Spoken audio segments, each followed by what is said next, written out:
there, welcome to LSAT Demon Daily. I'm Mike Poirier. I'm a teacher and tutor at LSATdemon.com. And here with me is the founder, Nathan Fox. Hey, founder. We got to give Ben Nelson some credit. My man Ben and I started the Thinking LSAT podcast. That's a weekly podcast. We started that 7 years ago. There's 300 something of those episodes if you want to check out a longer form podcast at Thinking LSAT. Here we have an email from Anonymous. Says, "Hi guys, I have two questions for you that are very related. I live in South Florida with my wife and 3 children. We are very reluctant to move. I could commute to University of Miami, but from their salary statistics, it does not appear their graduates earn very much. Also, knowing myself, I need to go into something meaningful and helpful, not corporate law. But I also don't want to be an underpaid and overworked public defender." Any thoughts right now? I have thoughts, but I'll let you go first. I was just going to say that really seems like you're limiting your options there. Those seem like, is law really the career for you? Why are you doing this? Yeah, I'm like, why on earth would you go to law school? Like, this seems like a terrible idea based only on what you've told me so far. Wife, 3 children, don't want to move, aren't happy with the salaries that are going to come from most jobs at University of Miami. By the way, the people who make the most money are the people who are doing the soulless corporate law that you say you don't want to do. Let's be clear. I mean, the average salary for lawyers is around $100,000, but that's because the corporate lawyers start at $180,000. The people who do the good work that you think you want to do they're not making 6 figures. And so, like, is this the decision that you actually want to make for your family? Anyway, I'll continue. Anonymous says, "I earned 3.7, a 3.7 at an Ivy League for my undergrad.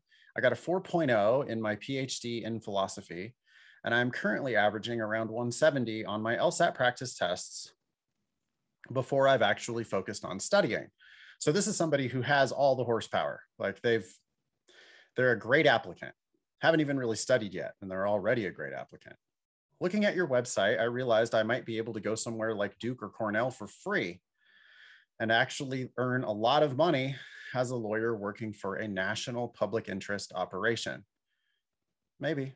Alternatively, I'm pretty sure I can go to University of Miami for free, but I'm not so sure I would actually earn good money, parentheses, over 100K coming out. Everything sounds pretty solid. So, like, it sounds like Anonymous has thought about it.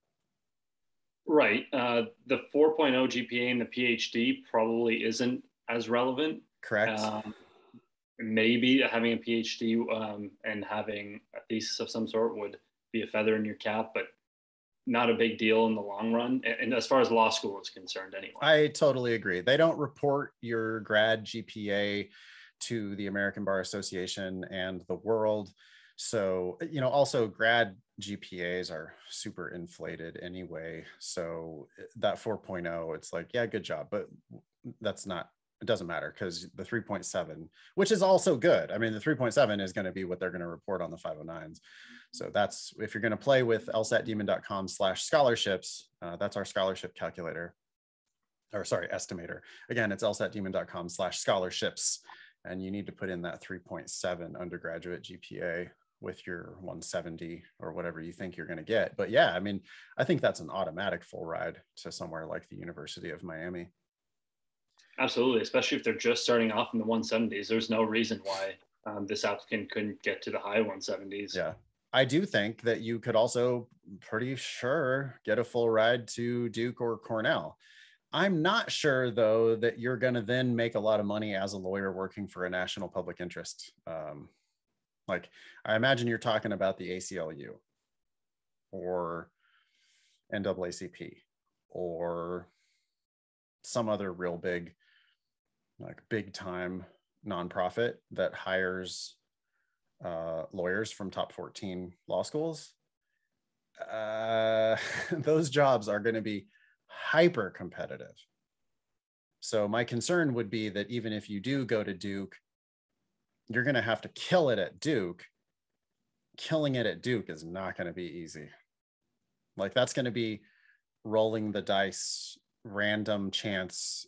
It's you versus a bunch of other killers like you. And, you know, are you going to finish in the top 10% of your class at Duke so that you can get that interview at the ACLU? Maybe. So, maybe not. I'm Canadian and I don't have as much perspective into the ACLU or NAACP. My guess is, though, from your tone, that these jobs would typically go to HYS applicants and people who do really well at those schools. I'm guessing. I think that these are the, like, what he wants is he wants the unicorn job. The unicorn job. Yeah, that's a good way of putting it. Thank you. He's looking for that unicorn job, and it is possible. But if 10 people do this plan, I think one of them gets that job. And a lot of people tend to think, oh, 1 out of 10. I'm the 1 out of 10. You have been the 1 out of 10 when you got into your Ivy League school, and then maybe you still were the 1 out of 10, although you only got a 3.7 in your Ivy League undergrad, which isn't probably 1 out of 10. That's probably 2 out of 10 to get that 3.7. And by the time you're on a scholarship at Duke, it's now the only people who are there are 1 out of 10. So what are the odds of coming out of that needle in a haystack, really?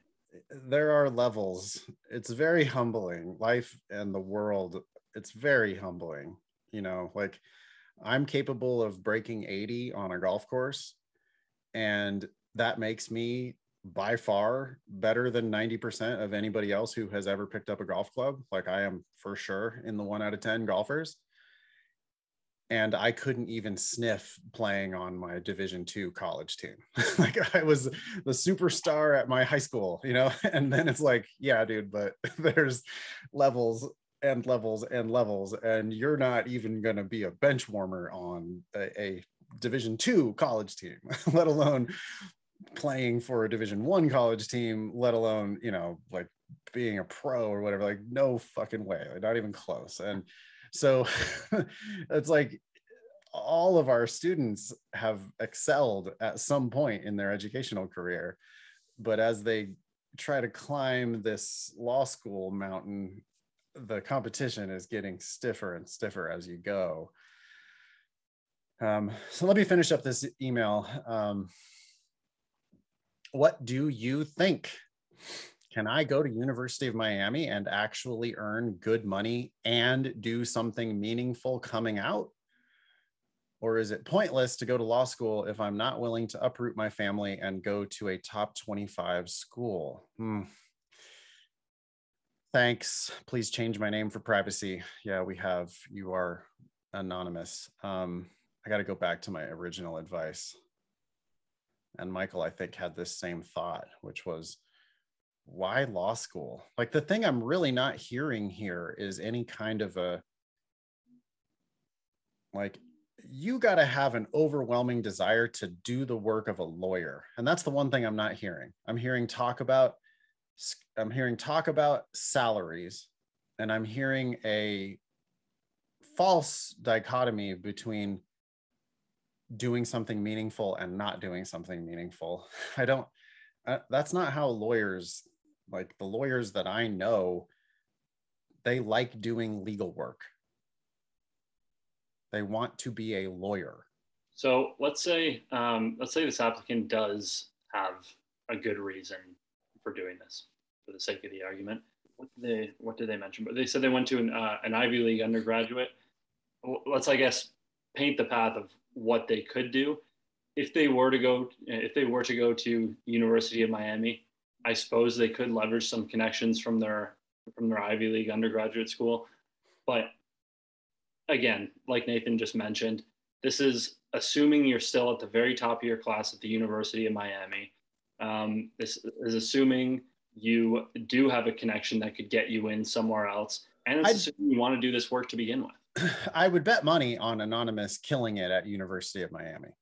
3.7 Ivy League, 4.0 PhD in philosophy, 170 on LSAT practice tests without really trying, that's somebody who, if you're going to go to Miami, you're going to go there for free and you're going to kill it at, I mean, if you do the work, if you actually want to be a lawyer and you bust your ass, you're going to be in the top of your class at the University of Miami. You should be. If not, you should drop out immediately. I mean, if you're not killing it, like if you don't get straight A's your first semester, you should drop out. But I think that this type of an applicant is very likely to go crush it at University of Miami. And then Michael says, leverage the connections that you have from Ivy League undergrad, leverage the connections that you might have from your PhD in philosophy. I just don't think, I'm not here. It doesn't sound like this person wants to be a lawyer. Right. Especially when they're painting it as either corporate law, doing something. First of all, doing corporate law doesn't necessarily mean you're going to be doing something you don't like. And only looking for that public defender job that also pays well, unlikely. Do you like the work of a lawyer? Do you have any experience in a law firm or any kind of a legal setting? Do you actually have any idea what lawyers do? Most people don't. It takes a special breed. You need to want to do highly detailed, highly tedious, solitary work. Like you need to want to get into an office by yourself and buckle down with dense mountains of documents. And you want to be the one person who's going to sort it out and write the brief that is going to win the case for your client. And none of that has anything to do with who the client actually is. That's just the work of a lawyer.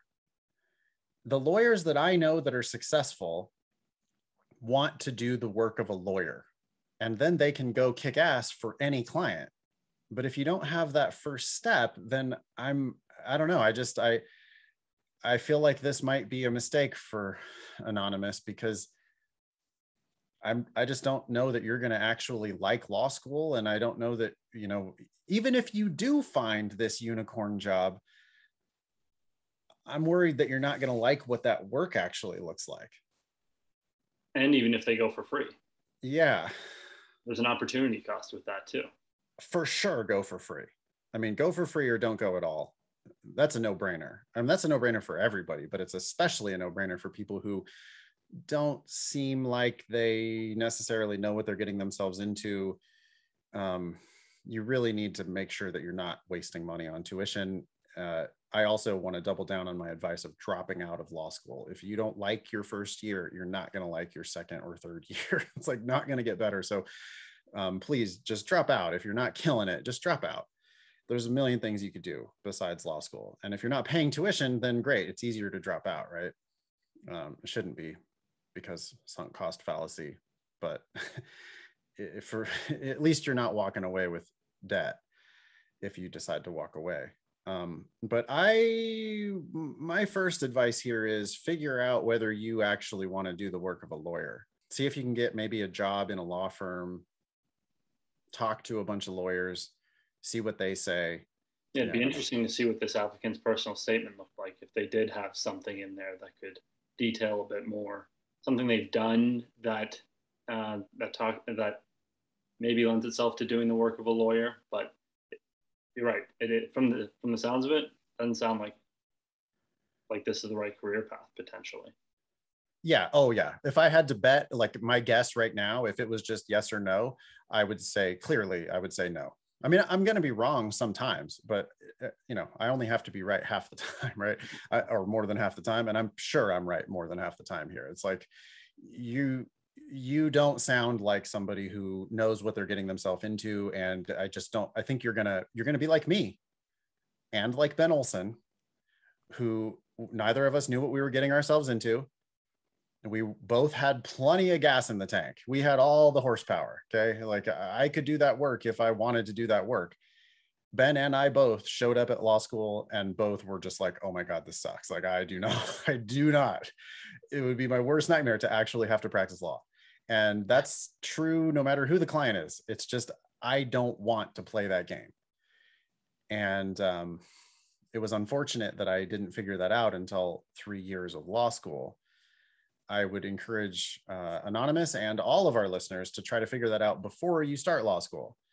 Internships, informational interviews with lawyers, read Don't Go to Law School Unless, read, there's another one called Law School Confidential. Try as much as possible to familiarize yourself with the work that you're going to actually have to do, and then get into all of these discussions about where you should go and what type of money you might be able to make after school. Absolutely. Email daily at lsatdemon.com if you'd like to ask us a question or share some LSAT or law school admission news. Thanks for listening.